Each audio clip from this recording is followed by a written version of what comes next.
¿Estás listo para renacer? En Gimnasio Fénix transforma tu cuerpo, tu mente y tu vida. Con entrenadores expertos, clases grupales vibrantes y equipos de última generación, en Fénix encontrarás el impulso para alcanzar tus metas. No importa tu nivel, aquí todos brillamos, desde principiantes hasta atletas. Únete hoy y descubre por qué en Gimnasio Fénix es donde comienza tu transformación. Clases de bailoterapia de lunes a miércoles de 17:30 a 18:30. Visítanos en el Centro Comercial Bamba Verde, tercer piso, diagonal al Tía. En Fénix es donde renaces con más fuerza. Contáctanos al 0994026304. Visítanos en las diferentes redes sociales como Fénix Workout Center.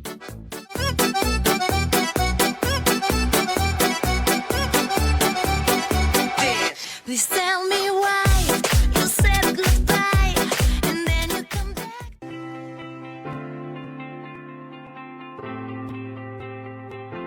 En Efinet TV innovamos para seguirte brindando el mejor servicio de Internet y TV satelital.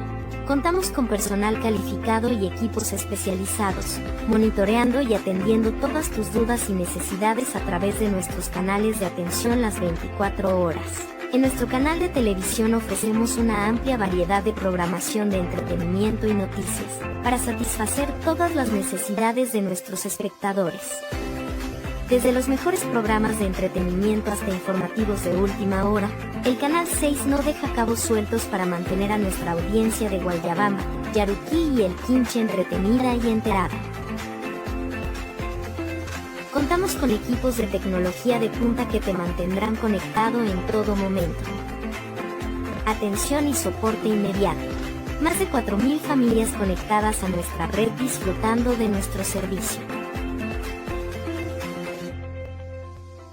Somos garantía total.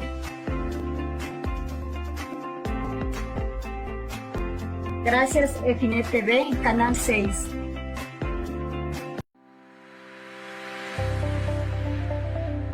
Almacén San Lorenzo. Somos distribuidores de colchones Chaide y Chaide. Ofrecemos electrodomésticos como refrigeradores, cocinas, lavadoras, televisores, microondas, impresoras, cajas musicales, entre otros.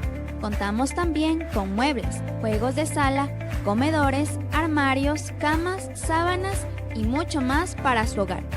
Estamos ubicados en el sector de Chaquibamba, Barrio San Lorenzo, número 2, calle 10 de agosto y pasaje a la playa. Se realiza entrega a domicilio sin ningún costo adicional. Puedes contactarnos al 09 97 34 23 64 o al 09 91 42 57 22. Aceptamos todas las formas de pago. Los mejores. Llegamos a ustedes por la señal de Efinet TV, internet y televisión por fibra óptica. Ofrecemos internet de alta calidad a partir de 200 megas de velocidad, más de 70 canales y nuestra aplicación de televisión por internet con beneficio exclusivo para nuestros clientes, en la que disfrutarás de canales en vivo. 4. Hola, bienvenidos a un espacio más de Efinet TV, Salud en Conexión. Qué gusto tenerles el día de hoy acá. Quien les saluda, Gabriela Caiza, con una invitada de lujo, mi querida Andre. Qué gusto tenerte por aquí. ¿Cómo estás? ¿Cómo te ha ido? Gracias, Gaby. Sí, todo muy bien, muchas gracias. Qué chévere. Bueno, querida comunidad, el día de hoy vamos a hablar de un tema muy importante y es que el día de ayer, es el 10 de septiembre, se habla mucho sobre la conmemoración, sobre la prevención del suicidio. ¿Y por qué se da esto? Y esto es porque en el mundo cada 40 segundos una persona pierde la vida por esta causa. Entonces, el día de hoy vamos a ir a abordar esto con Andrea. Ella es médica psiquiatra con una alta trayectoria y vamos a ir abordando esto. Cuéntame tú, Andre, sobre este tema. ¿Te han conversado? ¿Tú qué nos puedes comentar al respecto? Bueno, en mi rama creo que hablar de suicidio es pan de todos los días, en realidad. Sí. Es un tema un poco complejo y también bastante sesgado todavía, porque creo que existe mucha desinformación acerca del suicidio y es lo que nos lleva a querer tener estos espacios para comunicarnos con la gente y hacerles saber también que no está mal hablar del tema. Eh, Creo que es mucho más frecuente de lo que nos imaginamos o de lo que vemos o escuchamos. Incluso a veces tengo estas referencias de algunos pacientes que acuden y tengo estos pensamientos de muerte, pero creo que son normales. Eso es lo que yo pienso. Es como que un pensamiento que cualquiera tendría en su día a día. Quisiera que todo se acabe o quisiera que la vida no fuera así. Como mensajes indirectos hablando de no querer vivir. Entonces, para eso mismo estamos el día de hoy, para aclarar dudas o pensamientos acerca de lo que significa este tema. Sí, así es, eso es un tema muy importante. De mi lado también he tenido esa cercanía cuando vienen también pacientes a la consulta a decirnos que ya no pueden más, ¿no? Que es un dolor insoportable y que la única forma a la cual encuentran una solución no funcional y es pensar en no querer vivir. Y esto, como bien lo decía Andrea, es un mito, ¿no? También en ese sentido y ese estigma de romantizarlo o de minimizarlo también, porque socialmente no tenemos el conocimiento oportuno para poder también dar un soporte a alguien que a lo mejor no está pasando por un buen momento y es importante hablarlo, visibilizarlo. Lo que yo he notado, al menos en este año, que veo que se ha hablado un poco más. Tú no sé qué has notado de otros años en estos, mi Andre Bella. Bueno, creo que en general sí tiene una tendencia a subir las estadísticas cada año. No sé si es tema de la población, no sé si es tema de que nos estamos informando un poquito más, eh, está habiendo más conciencia acerca de si tengo o no tengo una enfermedad mental, pero en todo caso sí se ha ido al aumento. Sí, sí, sí. Pero bueno, querida comunidad, si ustedes tienen dudas o inquietudes, escríbanos y vamos a hacer nuestra pregunta de cajón, mi Andre. ¿Qué te llevó a encontrarte con la psiquiatría? ¿Por qué psiquiatra? Porque a mí siempre me preguntan que por qué psicóloga, que por qué con también a trabajar con el dolor de las personas. Y bueno, lo que a mí siempre me ha movido es el tema de poder ayudar y acompañar a las personas. ¿De ti cómo te encontró la psiquiatría y qué te llevó a trabajar? Porque es fuerte este trabajo también. Creo que un poco de manera indirecta, ¿no? Nunca pensé en la especialidad en sí, pero cuando tuve la oportunidad de tratar con pacientes psiquiátricos la primera vez, yo era médico general residente en el Hospital de la Policía y pues indirectamente nos tocaba cuidar de los pacientes en cada guardia de pacientes psiquiátricos. Entonces creo que llega a un nivel de conciencia en que no nos enseñan bien la salud mental en el pregrado y por eso es que no llega a ser la psiquiatría como una opción de primera a escoger cuando eres ya médico, porque incluso muchos no saben que es una rama de la medicina, que tienes que prepararte como médico para ser psiquiatra. Entonces, bueno, yo tuve este contacto indirecto, me gustó mucho atender pacientes, escuchar, me gusta mucho que mezcla varias partes de la medicina, no solo el sentarte y prescribir una receta después de que el paciente te ha contado sus síntomas, sino que vas mucho más allá. Vas a la escucha activa, a permitirle al paciente que hable, que te diga sus necesidades y por ende también luego acompañarle con un tratamiento quizás farmacológico, quizás un poco terapéutico y mezclar un poco de todo. Es una rama de la medicina bastante humana, que es lo que más me gusta y lo que se ha perdido, creo que en muchas especialidades es como mucho más técnico o mucho menos cercano el contacto que tienes con tu paciente. Entonces, quizás eso fue lo que más me motivó. Wow, qué lindo. Yo creo que ese contacto, ¿no? De poder acompañar más allá del fármaco es muy bonito. Pero también hay ciertos mitos y ciertos sesgos, perdón, con respecto a la psiquiatría. ¿Tú qué le dirías a las personas? Porque siempre dicen, no, eso ya es lo peor, me voy a hacer adicto, eso ya es de locos, que obviamente se sigue manteniendo eso. Pero ¿de qué manera tú pudieras explicarlo? A la comunidad la importancia de tu rama, la importancia de tu profesión y romper esa barrera y estigma que muchas personas quizás lo tienen.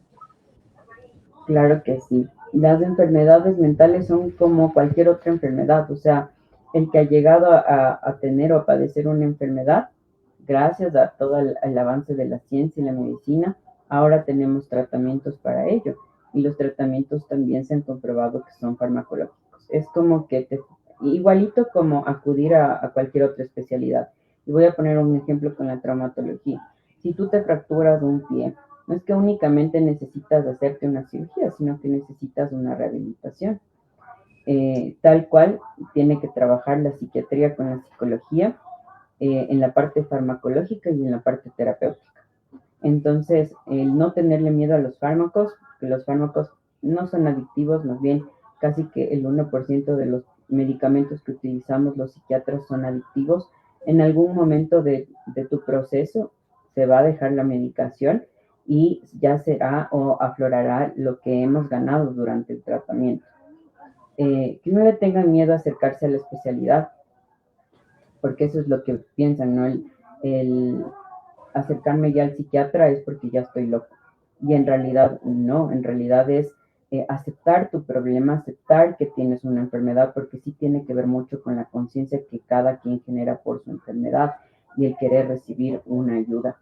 Y evidentemente nosotros tenemos las herramientas para acompañarte en este proceso de manera farmacológica, asegurándote que en algún momento el tratamiento tendrá su fin como cualquier otra patología.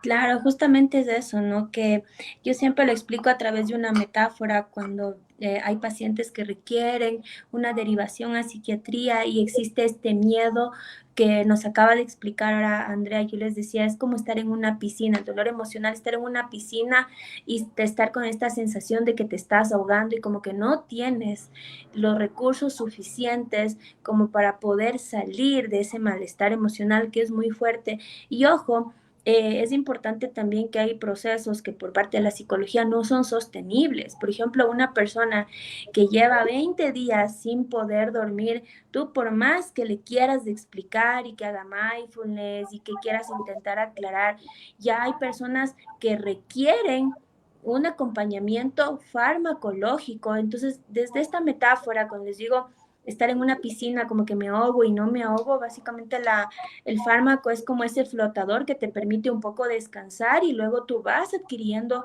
otro tipo de herramientas que te van a permitir recuperarte. O sea, tal cual lo dijo André, esto es un proceso de recuperación como cualquier tipo de intervención física al cual podemos estar expuestos, que va a terminar teniendo su proceso y muchas otras cosas de condiciones físicas, algún tipo de infección, necesitarás tu antibiótico por tus 20 días y luego vas tomando otras cosas y así poco a poco nos vamos también reponiendo. Entonces es importante hablarlos. Ahora bien, mi querida Andrea, ¿cuáles son los trastornos o las patologías más comunes donde predomina más la conducta suicida? Se puede ver en realidad en cualquier trastorno de tipo mental, vamos desde los emocionales, como un trastorno depresivo, un trastorno bipolar, en ansiedades, cuando hay, he visto pacientes que tienen eventos o episodios de pánico muy fuertes, que lo que primero piensan es no quiero volverlo a vivir jamás.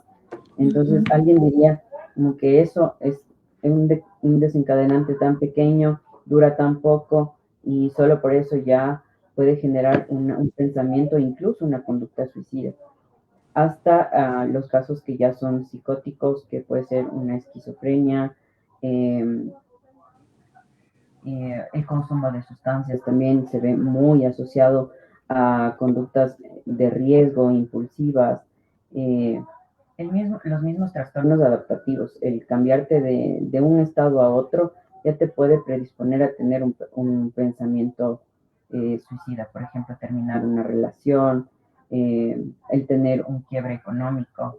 Entonces, muchas de estas que a veces pensamos, es cuestión de ponerte parte, es cuestión de decir, solito puedo salir, son las situaciones en que más riesgo nos ponen a tener un pensamiento o incluso una conducta suicida.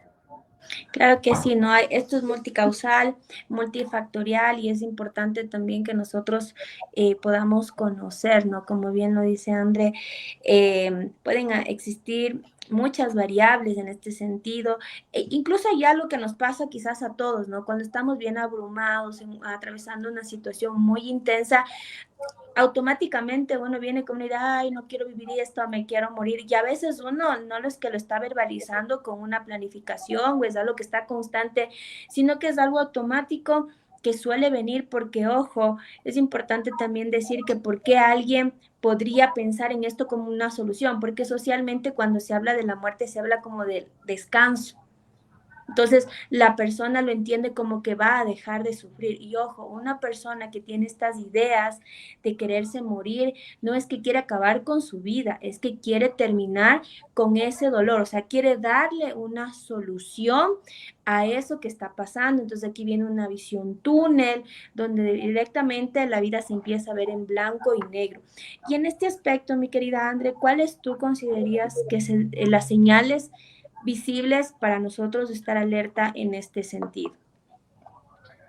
Bueno, hay ciertas señales, ¿no? Porque también hay que tomar en cuenta de que a veces es difícil identificarlas y que no todos estamos entrenados para hacerlo.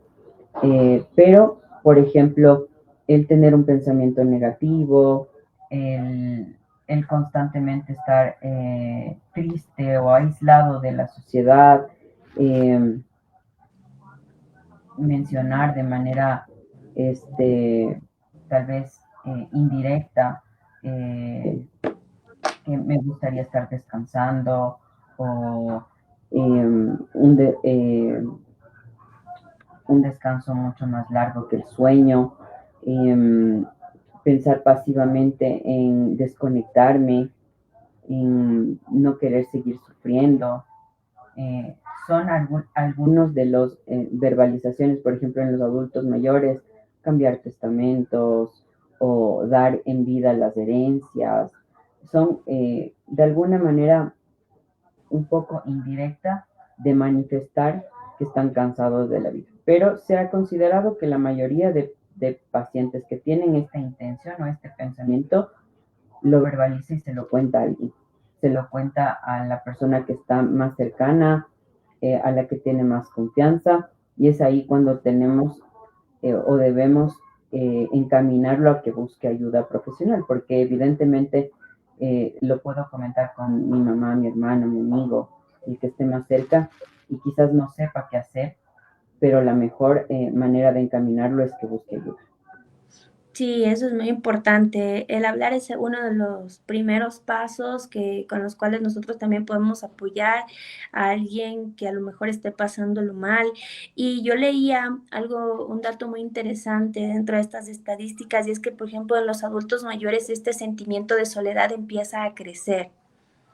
¿Ya? Porque también hay que entender que hay ciertos cambios, por ejemplo, cambios en sus funciones cognitivas, en sus funciones físicas, la persona empieza a perder cierta capacidad, cierta movilidad, la familia, los hijos obviamente ya no están dentro de ese mismo espacio, tienen mucho más tiempo libre en cuanto a los adultos mayores, y ese sentimiento de soledad empieza desde ahí también a irse como engranando, a irse sumando, y empieza la persona también a entristecer. Y es una pena esto, ¿no? Y justamente mientras revisaba, digo, me daba una pena, digo, porque también a veces no pensamos en los adultos mayores, o sea, no los llamamos, o por ejemplo, cuando ellos se quejan, porque se les llama a veces queja, o dicen, ya me quiero morir, ya adiós, y verbalizaciones como esta, a veces uno también podría caer en este estigma de invalidar. ¿Tú qué opinas al respecto, mi querida Andrea?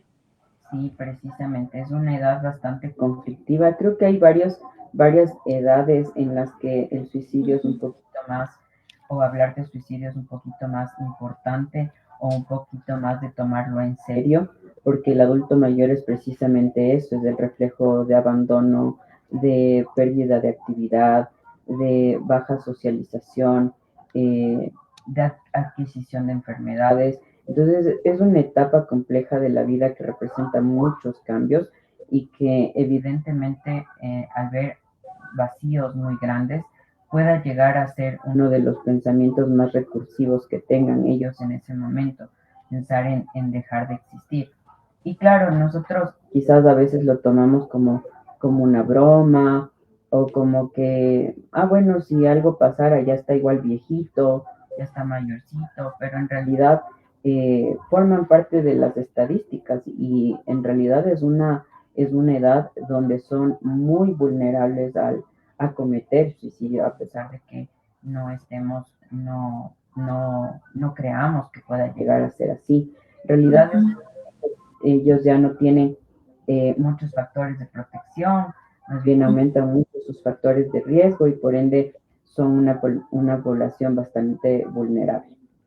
Sí, entonces es importante también, si ustedes tienen un adulto mayor, un abuelito, abuelita en casa, también estar muy atentos de visitarles, como les digo, esto también suele darse. Otra población importante que está también dentro de las estadísticas y son los adolescentes, los jóvenes. De hecho, es la tercera causa de muerte entre personas de 18 a 29 años. Y también aquí viene otra parte como para romper el estigma que se les dice, tienen todo, tienes casa, tienes familia, no tienes por qué sentirte así. Y eso, por ejemplo, ya es una manera de invalidar. Y yo me quedo bastante preocupada porque ya en edades más cortas está justamente precisando esta idea, porque también recuerden que estamos en un tema de tecnología, ya no estamos presentes, por ejemplo, con algunos chicos, no sabemos si están atravesando alguna situación de violencia en su escuela, si es que no pueden socializar, y también en ellos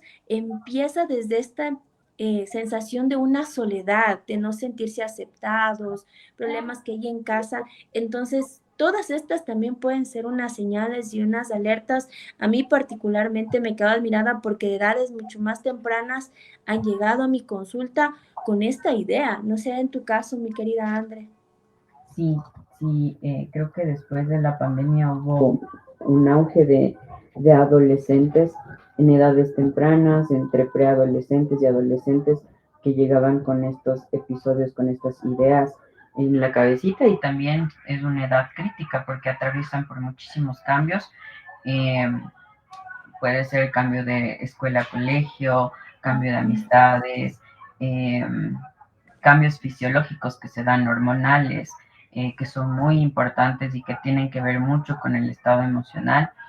Eh, entonces, aumenta también ciertos factores de riesgo en ellos que son bastante impulsivos, eh, piensan mucho menos las cosas para antes de actuar, entonces eh, tienden a tener conductas suicidas con mayor éxito.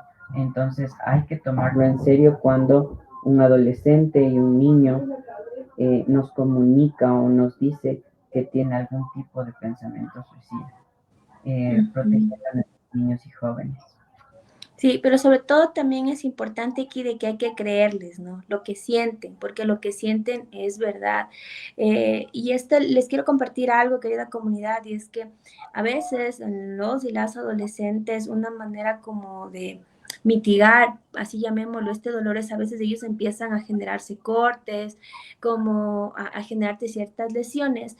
Y yo he tenido casos, por ejemplo, de padres como no entienden de esto, lo que hacen es les castigan y más bien eso termina intensificando y es mucho más fuerte. O sea, todas estas señales también sí o sí tenemos que tomar en cuenta en nuestros niños, niñas y adolescentes, porque actualmente ya se ve estas cosas, observar qué hay alrededor, cuál es el comportamiento y una señal muy importante que casi en todos los grupos etarios es el aislamiento. El aislamiento nos dice mucho, cómo de un momento a otro una persona cambia y empieza a tomar distancia de las cosas que le gustaban y de compartir con las personas con las cuales le gustaba salir, o quizás empieza a tener menos verbalizaciones, menos conversaciones, y también puede dejarle de gustar también muchas cosas.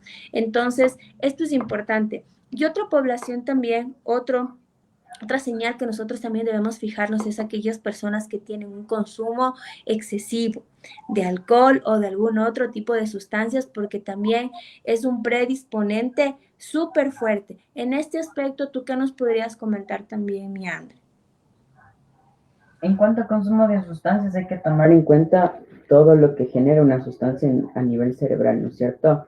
Este, todos los depresores del sistema nervioso central, como el alcohol, el consumo de marihuana, que lo que hacen es, obviamente, si tú estás depresivo, deprimen mucho más tu sistema nervioso y aumentan tu impulsividad. Entonces, si tú ya estás deprimido, ya estás teniendo ideas, quizás bajo el efecto de una sustancia, sea para ti mucho más fácil conducirte hacia provocar una conducta suicida. Igualmente con los estimulantes, ¿por qué razón? Te pueden llevar a una psicosis y a través de esa psicosis tal vez llegar a una conducta suicida. Entonces, por todos lados, el consumo de una sustancia siempre te predispone a terminar por lo menos en un intento, una conducta, porque la idea suicida ya viene previamente. La sustancia lo que te va a hacer es desinhibirte y permitirte hacer algo que tal vez sin esa sustancia no hubiera sido capaz de. Entonces siempre hay que tener cuidado. Y también el consumo a largo plazo. El consumo a largo plazo lo único que va es fomentando mucho más los pensamientos negativos, pensamientos acerca de hacerte daño, de lastimarte, de no querer continuar, para que una vida así, bajo efectos de una sustancia. Entonces es todo un círculo vicioso lo que lleva el consumo de cualquier tipo de droga. Entonces tenemos que tener mucho cuidado con este tipo de pacientes también. Sí, así es. Nosotros tenemos que estar muy pendientes porque también en temas del suicidio hay ciertas fases, ¿no? Empieza como con esta idea, luego un pensamiento empieza a ser persistente y esta voz mentirosa que te dice no le estás haciendo bien, estás estorbando, o sea, esta autocrítica que directamente te empieza a conducir, luego vienen intentos a veces hasta de tomar demasiado alcohol, de tener conductas de alto riesgo, manejar a alta velocidad, de a veces bajo los efectos de alguna sustancia, el quererse lastimar. En este aspecto, todas estas cosas ya se empiezan a notar ciertas señales porque el sufrimiento es bastante fuerte y a esto ya lamentablemente en algunos casos se consuman. Y otro factor de vulnerabilidad, por ejemplo, es saber si en la familia ha habido algún suicidio de algún familiar cercano, por ejemplo, porque también es una conducta aprendida. Saber qué está pasando alrededor, cómo está la parte económica, si hay algún problema como de divorcio, de pareja, si hay situaciones de violencia o si han tenido que pasar por alguna situación de trauma. Lamentablemente, actualmente estamos ante índices de violencia súper altos que alguien haya sufrido un atraco puede impactar de una manera muy significativa en la vida de una persona, ¿no? Porque ahí vienen ciertos traumas emocionales, si la persona está atravesando quizás un duelo y este duelo ya está durante mucho tiempo en una fase de muchísima tristeza, de muchísimo dolor, todas estas cosas también se van sumando a todo esto. Entonces esto es muy amplio. Tal vez algo más que haya ahí que se me pase ahí, mi André. Sí, quisiera aumentar que todas las emociones que no gestionamos en su momento son emociones que se van acumulando adentro de nosotros. Entonces, cada vez que yo tenga un sentimiento de tristeza, que quizás lo dejé pasar y fue una depresión leve, en el futuro será una depresión moderada y luego más adelante una depresión grave. Entonces, no hay un momento exacto como para buscar ayuda, solo hay que saber que cualquier momento es bueno. En cualquier etapa de cualquier patología podemos prestar esa ayuda. Será diferentes quizás los mecanismos que utilicemos, pero que en todo caso ya vayamos encaminando esto de pedir ayuda, ayuda oportuna, para no llegar a algo tan grave como el acabar con la vida. Sí, así es. Y André, cuéntanos un poquito cómo sería como el proceso, ¿no? Ha habido algunas cosas en las que con André hemos trabajado juntas y, por ejemplo, ha habido pacientes en los cuales han acudido con ella, se ha regulado la parte farmacológica, un poco la psicoterapia.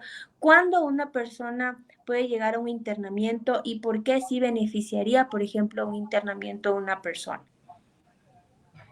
Por supuesto, hay situaciones ya que hablan de suicidio y que debemos pensar en una hospitalización, sobre todo cuando la vida de mi paciente está en riesgo.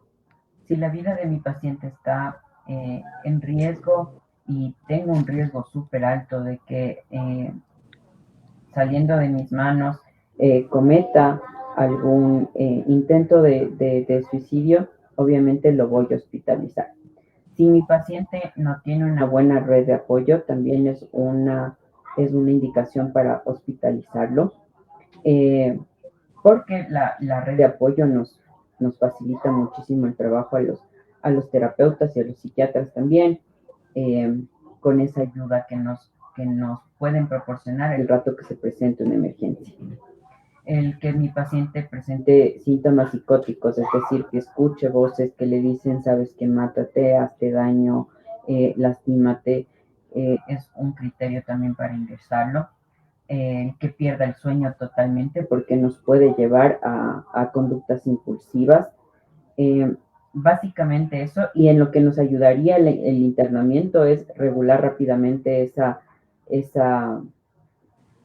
esos pensamientos perseverantes, reiterativos, de quererme hacer daño, o controlar esa conducta psicótica que está repetidamente en mi cabeza, diciéndome o hablándome de suicidio, regulando lo que se ha desbalanceado, el sueño, o quizás otras esferas mentales también.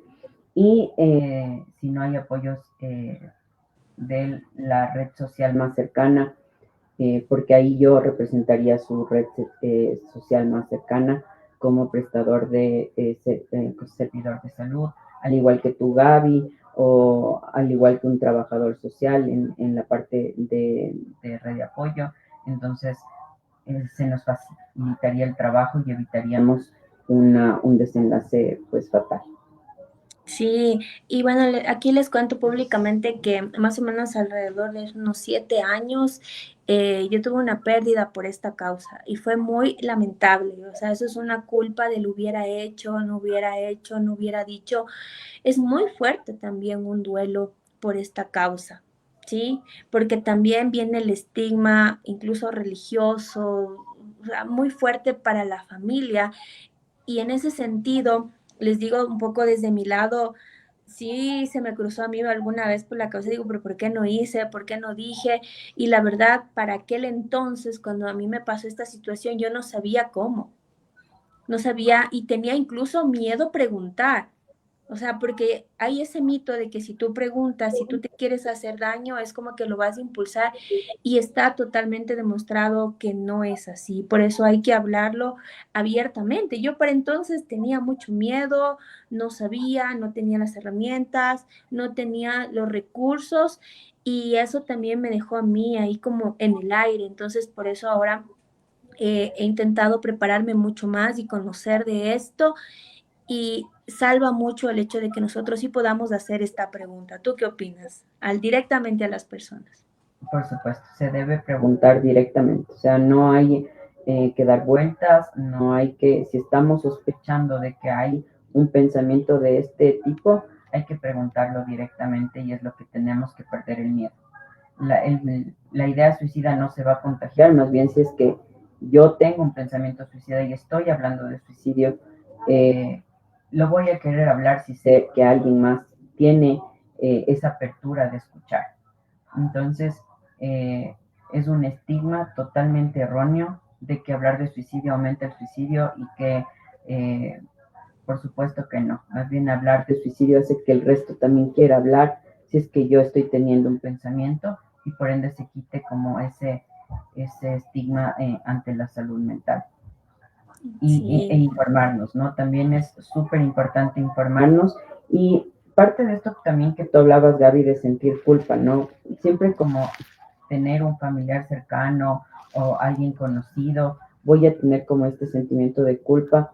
Lamentablemente, lo que podemos hacer es informarnos bien, saber cómo actuar, pero en sí cuando ocurre un acto o un suicidio consumado, la culpa no es de nadie, ¿sí? Y es algo que debemos también educar a nuestros pacientes. La culpa no es de nadie, pero sí podemos estar pendientes de las señales, que es lo más importante, y hacer lo que podemos dentro de nuestro entorno y nuestras facilidades. Sí, y nuestros recursos, y también aquí va un mensaje, ¿no? Si es que se da esta situación, no seamos los típicos que culpabilizamos a la familia. Para una familia que ha sufrido una pérdida por esta causa, realmente es doloroso. Y yo he visto y lo viví personalmente, las personas empiezan a decir, y hubiera hecho, y no se darían cuenta, era de que hagan. Créanme en que eso no le ayuda en lo más mínimo a la familia, o sea, es algo muy, muy fuerte. Por eso también está totalmente demostrado que trabajar desde la prevención ayuda mucho.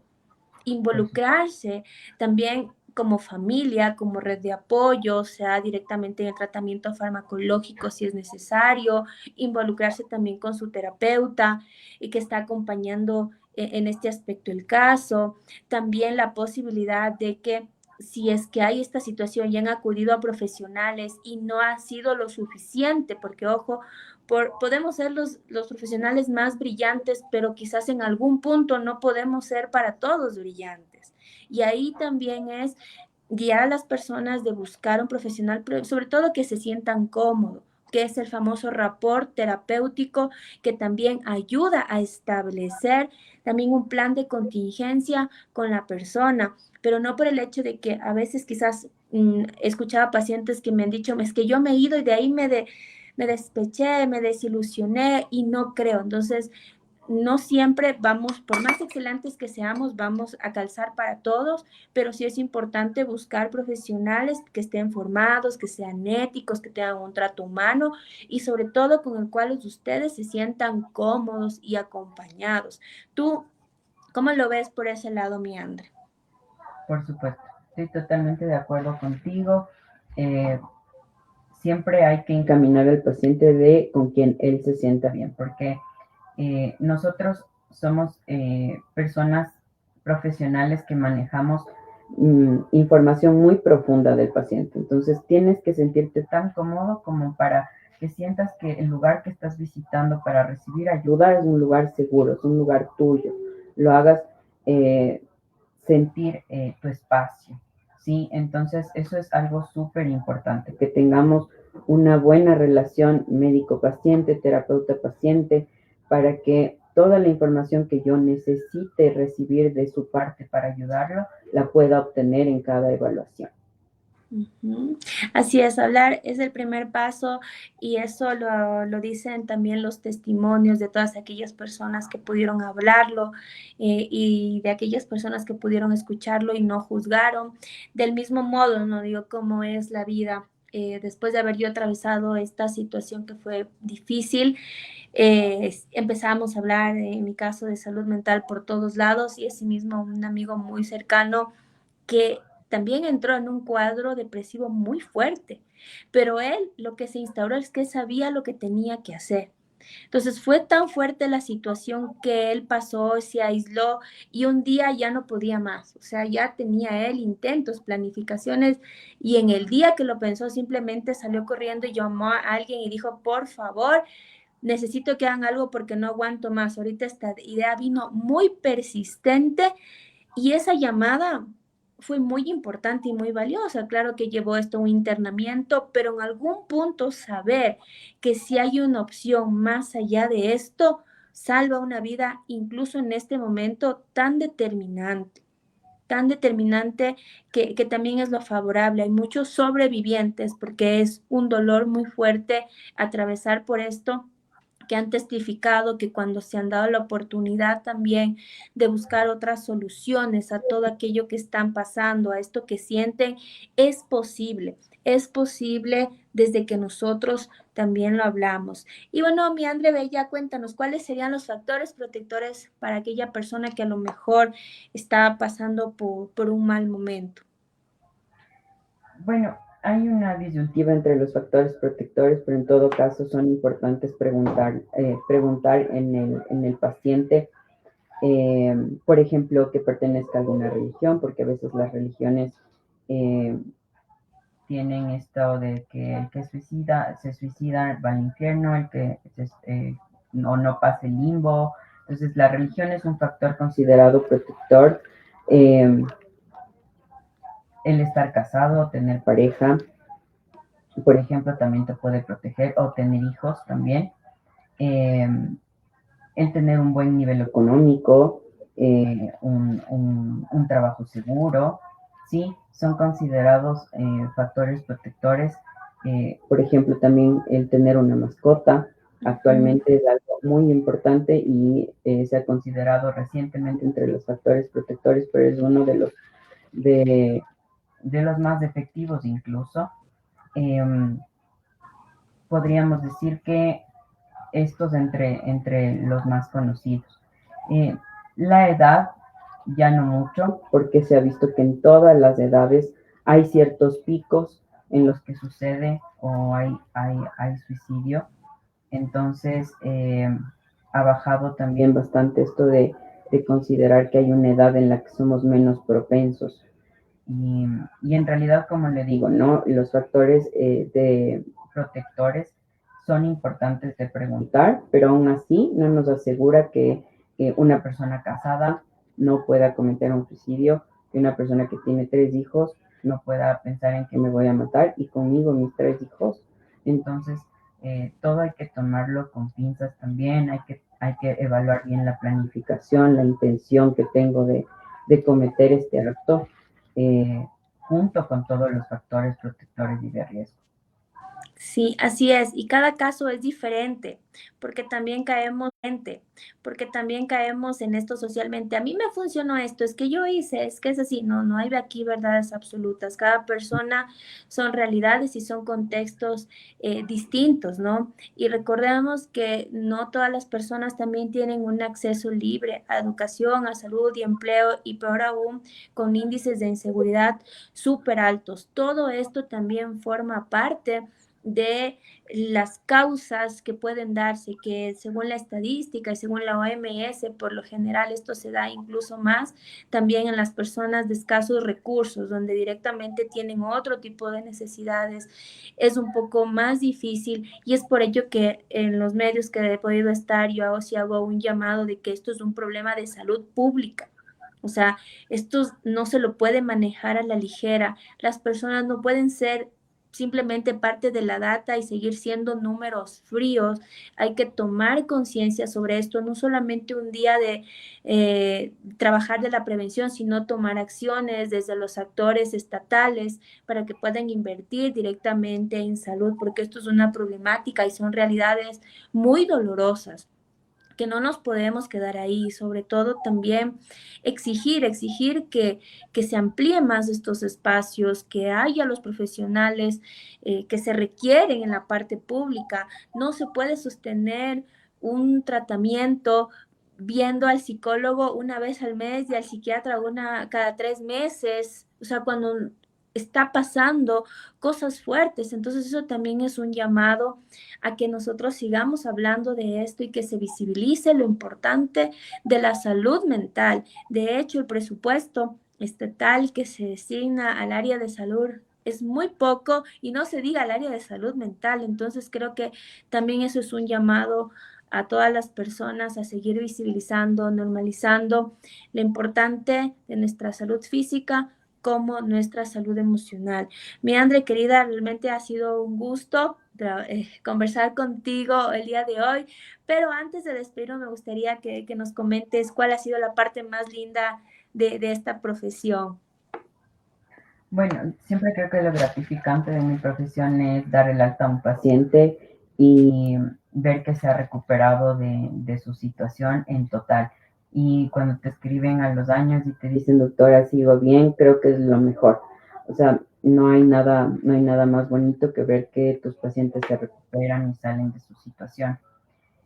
Para mí también ha sido súper agradable conversar. Espero que toda la información que haya dado durante este tiempito haya sido útil.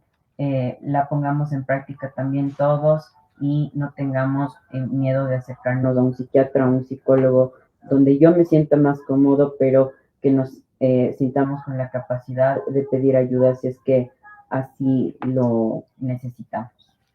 Sí, sí, sí. Mi André, querida, ¿y dónde te pueden encontrar a ti las personas que quisieran contactar contigo? Tengo mi consultorio en la Finlandia y Suecia. Se llama Holistic Med.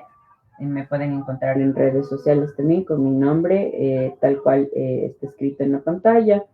Estoy por el sector de la Carolina.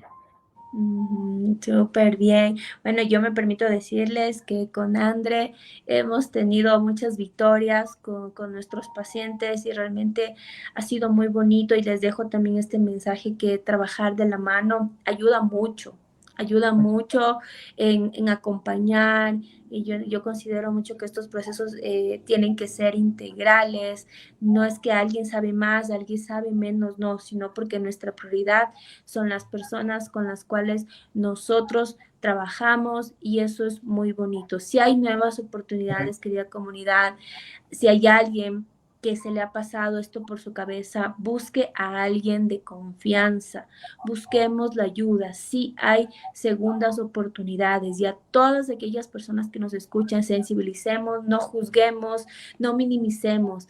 El dolor emocional, el dolor psicológico es real. Entonces, este es mi llamado. Les quiero agradecer muchísimo. Si ustedes tienen dudas o inquietudes, nos pueden escribir al canal. Igual si necesitan el contacto de Andrea, también nos escriben al canal y con todo gusto estamos también para servirles. Eso ha sido todo, mi Andrea querida. Muchísimas gracias por este espacio y Gracias a ti, Mira. en una próxima oportunidad. Muchísimas gracias. Chao, chao. Gracias, chao.